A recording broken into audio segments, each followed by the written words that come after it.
పోలీసులు ప్రజల రక్షణ కోసం ఉన్నారు. అయినా పోలీస్ స్టేషన్ అంటే భయం ఎందుకు? హాయ్ హలో, మీకు ఒక ప్రశ్న. మీ ఫోన్ పోయిందని అనుకోండి, లేదా మీ బైక్ దొంగిలించబడిందని అనుకోండి, లేదా మిమ్మల్ని ఎవరు మోసం చేశారని అనుకుందాం. మీరు వెంటనే పోలీస్ స్టేషన్కి వెళ్తారా, లేక అయ్యో పోలీస్ స్టేషన్ చుట్టూ తిరగాల్సి వస్తుంది అని ఆలోచిస్తారా? నిజం చెప్పాలంటే మనలో చాలా మంది రెండో ఆలోచన చేస్తారు. ఎందుకంటే పోలీసులు మన రక్షణ కోసం ఉన్నారు కదా. మరి పోలీస్ స్టేషన్ అంటే భయం ఎందుకు? నిజానికి ఈ భయం ఈ రోజు పుట్టింది కాదు. దీనికి చాలా ఏళ్ల చరిత్ర ఉంది.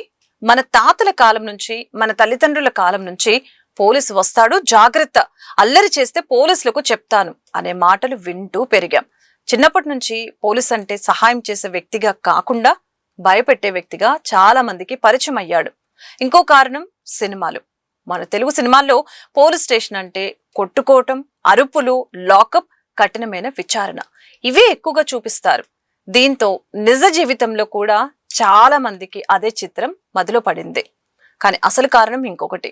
అది వ్యవస్థతో ప్రజలకున్న దూరం. చాలా మందికి తమ హక్కులు తెలియవు. పోలీస్ స్టేషన్కి వెళ్తే ఏం చేయాలి, ఎఫ్ఐఆర్ అంటే ఏమిటి, ఫిర్యాదు ఎలా ఇవ్వాలి, తమ హక్కులు ఏంటి, ఇలా తెలియకపోవటం వల్ల భయం పెరుగుతోంది. అలాగే గతంలో దేశంలోని కొన్ని ప్రాంతాల్లో జరిగిన కస్టడీ హింస ఆరోపణలు, అధికార దుర్వినియోగ ఘటనలు, మీడియాలో వచ్చిన వార్తలు ప్రజలలో అనుమానాలు కూడా పెంచాయి. ఒక సంఘటన ఎక్కడో జరిగినా దాని ప్రభావం మొత్తం వ్యవస్థపై పడుతోంది. కానీ ఇక్కడ మనం ఇంకో విషయం గుర్తుంచుకోవాలి. ప్రతిరోజు వేలాది మంది పోలీసులు ప్రజల కోసం పనిచేస్తున్నారు. ప్రమాదాలు జరిగినప్పుడు ముందుగా అక్కడికి చేరేది వాళ్లే. వరదలు వచ్చినా, రోడ్డు ప్రమాదాలు జరిగినా, పిల్లలు తప్పిపోయినా అత్యవసర సమయంలో మనం కాల్ చేసేది పోలీసులకే. అంటే సమస్య పోలీసింగ్ లో ఉందా?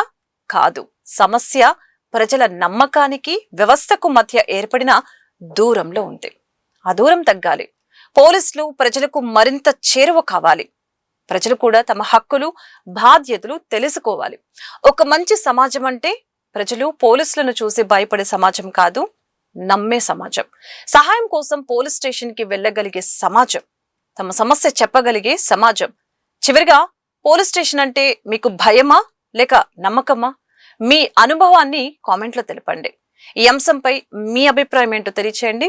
మరొక ఇంట్రెస్టింగ్ స్టోరీతో మళ్ళీ కలుద్దాం. నమస్కారం.